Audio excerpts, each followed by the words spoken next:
กินต้มกระแซ่บต้มสมแกงหน่อไม้ก็แซ่บใส่ข้าวเบื่อแล้วทุกคนเลยข้าวเบื่อสุกแต่หน้าต้องข้าวแกงมือน่ะได้เนาะนี่มือน่ะกันกินหน้าเราเลยทุกคนเรามาอีกเลยน้ำไม้มือนี่สิปอกใส่กัน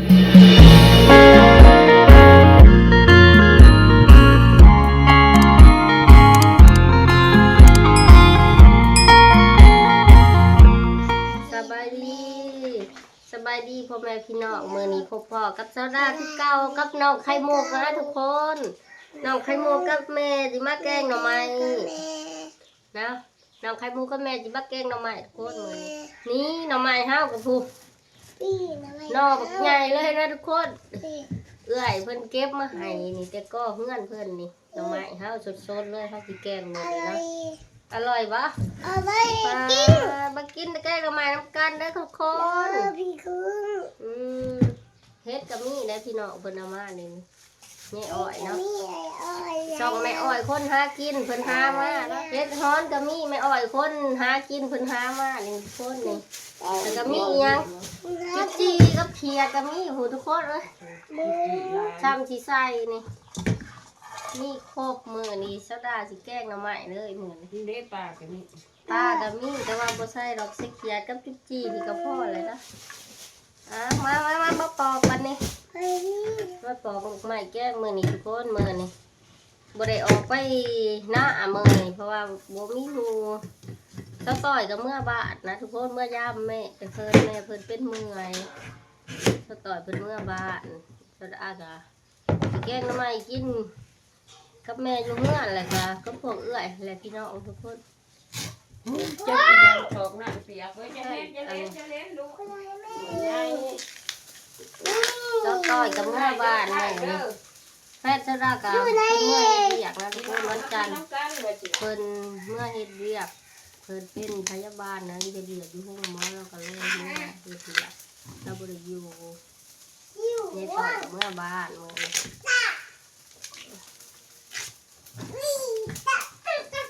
โอ้เผาหนังบ่ค่ะเผาหนังกับเผาหนังแม่ทุกคนจีหนังยังหาหนังขั้วหนังงูอ่ะโอ้แล้วจีหนังขั้วกูเราอยากกินข้าวเช้าเราไม่ได้กินข้าวแกงเขาก็กินได้ประมาณนี้เลย2 หน่อกับพ่อแกงแล้วทุกคนเอามาล้างก่อนจักเอาเลยทุกคนจักเอามันเป็นลายๆนะมาไว้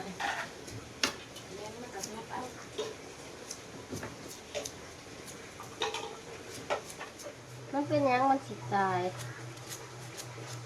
จักเอาอ่อนๆเลยนั่นทุกคนทำไม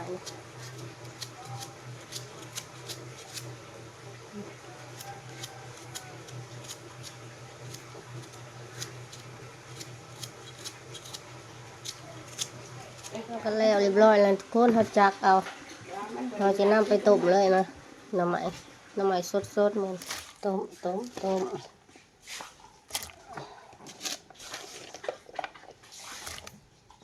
มีทักบักบัวมือนี่เอาน้ำใหม่หมอใหญ่เลยนะมียังใส่มันเบิดเหมือน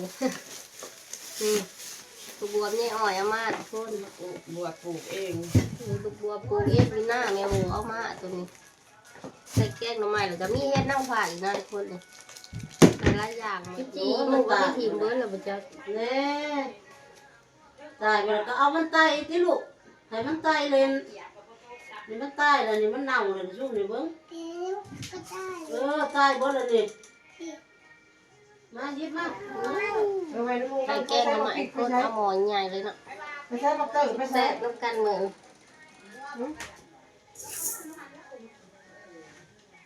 หูขาวทุกคนเขาเจ้ามีแต่เขากากนะคุณเขากากไม่ลายทุกสีเขาจะเข็ดแนวใด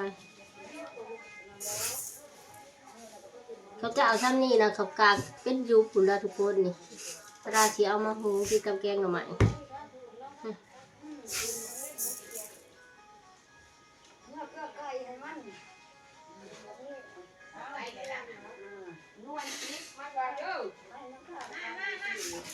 เขาก็ทุกคนแบบ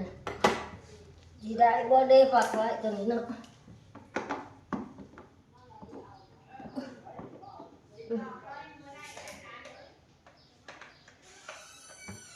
ได้อยู่อ่ะได้อยู่เนาะกำลังต้มหน่อไม้สิแกง ต้มจงเขียดกูว่า กินหมักหมูไม่เท่าท่า อัน น นี้ปลาแดกปลาขาวเนาะปลาละหาย มาพอ ตาบ่เห็นหงย่ายคอย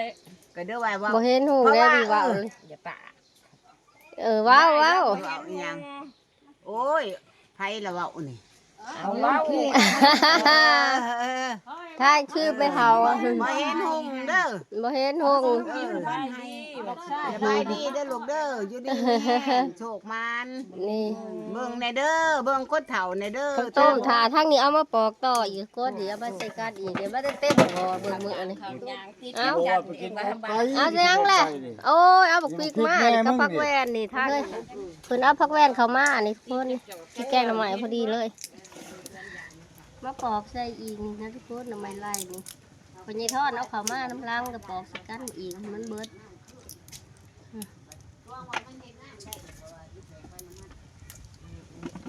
นี่มันบ่ได้ตายและบ่ได้ตายแม่มันข่าวสะข่าวคือเอาบักบวบลงเลยนะที่แกงหน่อไม้เฮา แซ่บ บักบวบกับเห็ด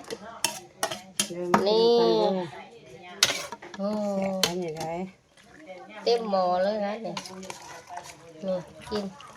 ก็แซ่บเต็มหัว ยั่วนี่แล้วจะเพิ่มน้ำอีกน้ำหน่อย น้ำน้อยพวก พอก็เด็ก บาง เนาะ คนหมอพูดละปุ๊บ ก็เด็กใส่ข้าวเบื่อลงไปเลยคนทำเลยเอา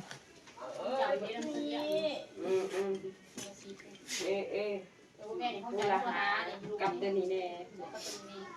ยาแล้วมันก็ออก ของกูไปอยู่นำมันยังดูบ่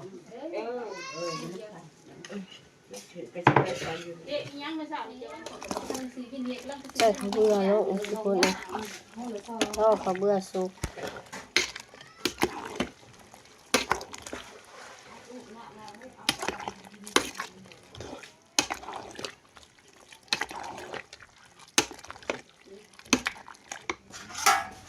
สองถ้วยเอาย่อไปหายเหล้าแล้ว ใช่อันนี้พ่อค้า บ่าวทอดฮะ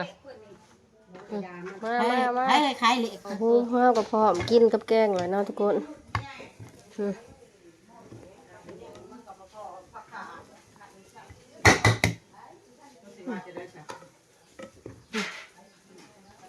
ระวังเด้อระวังมีแต่นางข้าวเขาเด้อ เอาที่ออนลง YouTube แกงหน่อไม้ก้น โอ้ว่าบาทเนี่ย กินกับเขาว อยู่ส่วนบ้านเพิ่นเนาะ สวยเลยเนาะ กินชุ่มกันมันแซ่บ มาแล้วทุกคนกินน้ำการแกงหน่อไม้หิวข้าว กบก็ได้ต้มจะเพาะหน่อไม้เนาะเฮ้ยเผาเอ็มคำหนึ่งเอ็มมาหานกินเลยมัน จะไปหากินต้มพร้อมได้ไหมข้าวเขา แกงตัวหนึ่งก็เรียกได้กบเอามาจะพุเห็นดิ ตัวนี้ใช้พักค้าตัวนั้นบริใช่ เอามากินแล้วกินแล้วนี่กินบ่ได้บ่เอาออกบ่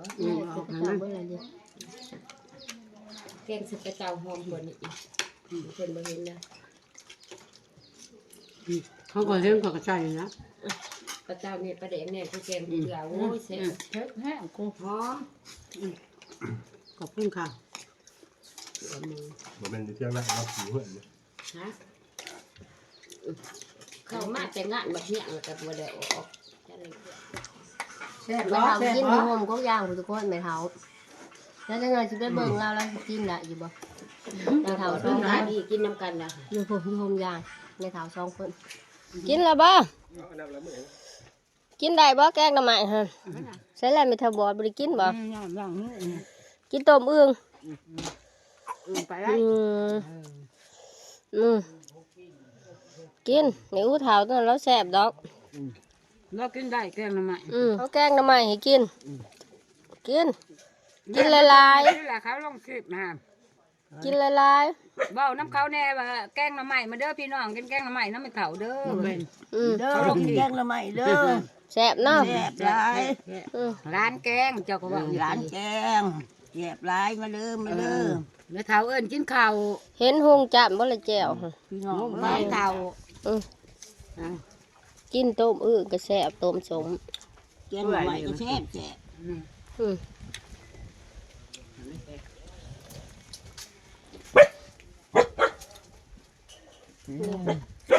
สดแกงหน่อไม้ละกินน้อยเดียวล้างมือ งอกขอบใจ หลังจากที่เฮากินข้าวแล้วเรียบร้อยเนาะกินแกงหน่อไม้แล้วก็สิพาน้องไข่มุกเมื่อหน้าเมื่อเกลือเป็ดเกลือไก่นะทุกคนเนาะเมื่อเฮ็ดเวียกอยู่หน้าผู้ทุกคนเลยเพราะว่ามื้อนี้เช้าดาบ่ได้ไปไสเนาะบ่ได้ไปหากินปลาแล้วก็อยู่บ้านก็สิเฮ็ดเวียกเฮือนเฮานี่แหละ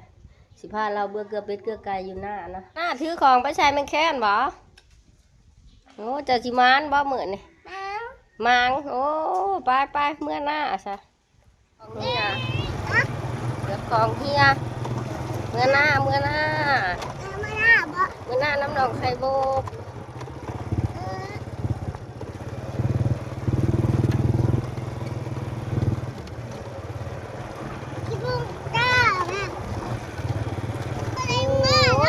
ครัวอีหมูกมาแล้วครัวอีหมูกมาครัวอีนิ่งถูกเอาเตียงแล้วเจอไก่ง่วงตัวเดียวโอ้ยบวมาหอดหน้าเลยนะนี่พวกไก่กระเลนมาล่อถากิดเขานะทุกคนนี่พวกป้าที่เท่าไก่ง่วงกกแต่ละมือถากิดเขาโอ้มาเกลือเขาไก่ยังมือแรกเอามาเขาเอามากูเอามาบ้านพวกมันมากินนี่ฮะขี่ง่วงกระเต็มทีบอยู่กูมาไว้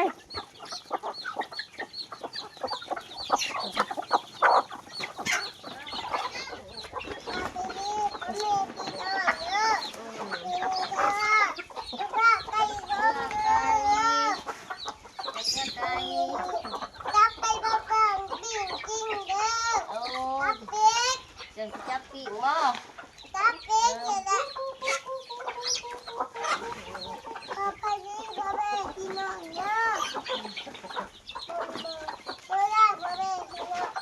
เป็ดจะลายเนาะ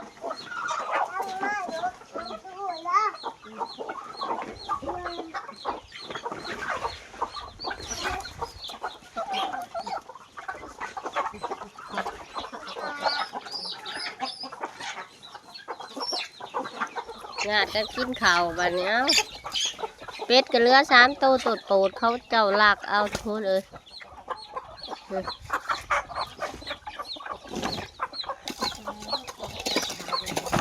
ก็ตายแล้วมาเกี่ยวขี้งัวนี่เบิ้งแน่นี่พูป้า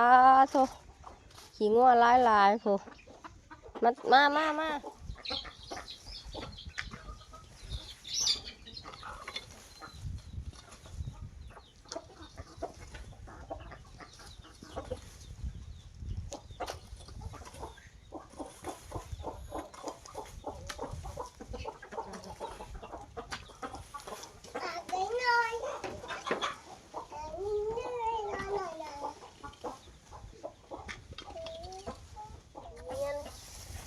แล้วขี้งัว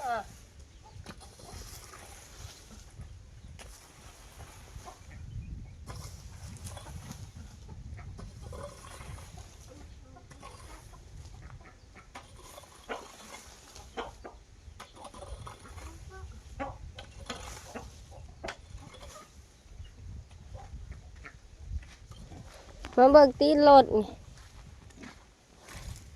สิเอาไปใส่น้ำให้ไก่กินตีนรถไป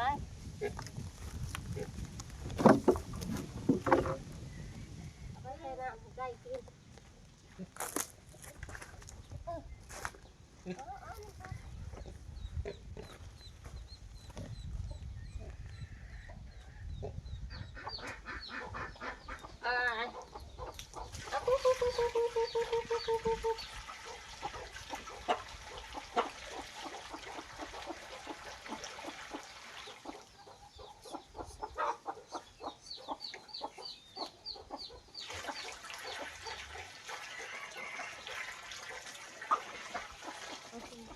ติ้นย่างโรดก็มีประโยชน์นะทุกคนนี่เอามาใส่น้ำให้เป็ดให้ไก่กินได้เลยนี่นี่ก็กินกัน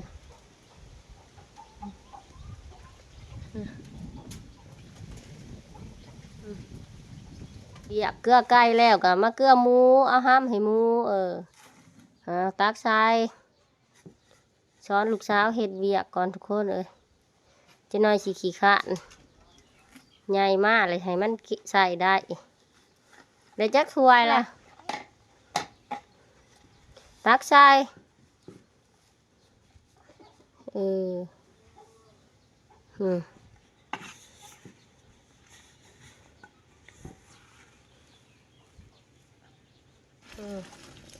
เอาน้ำใจไปเกลือหมูใส่อีกน้ำม่วงบริทือมากแล้วทุกคนก็เลยเอาน้ำเปล่าเกลือไปก่อนน้ำม่วงน้ำแกงบริทือมากให้มือใส่อีกใส่หมูหาเอิญมาอันนี้ใส่แล้วก็ซาบมันอีเอามาให้ใกล้ๆปากมันพี่กิน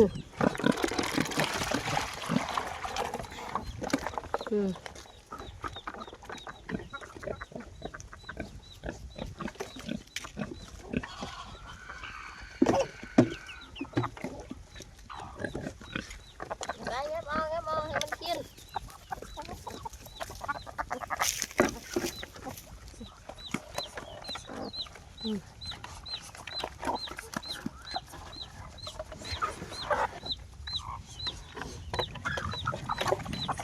เอาใส่ไข่ให้ลูกสาวกินนะทุกคนตอนนี้เขาแล้วอยากอยู่หน้าเลยเขาก็จะเขาเมื่อบานนะเมื่อหาเห็ดอยู่เห็ดกินสู่ลูกสาวกินนะลูกสาวจมหิวเขาเลยเนาะเมื่อบานหลังจากโซดาเร็วอย่างเลยเนาะทุกคนสำหรับคลิปนี้โซดาก็ขอปิดไว้สำนี้เนาะพบกับโซดาใหม่คลิปวิดีโอหน้านะทุกคนอย่าลืมกดไลค์กดแชร์กดกระดิ่งเพื่อเป็นกำลังใจให้โซดาเห็ดคลิปต่อไปเด้อทุกคนขอบใจเด้อจ้า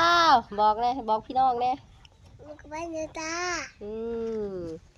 บายบายพอกันใหม่วิดีโอหน้าเด้อ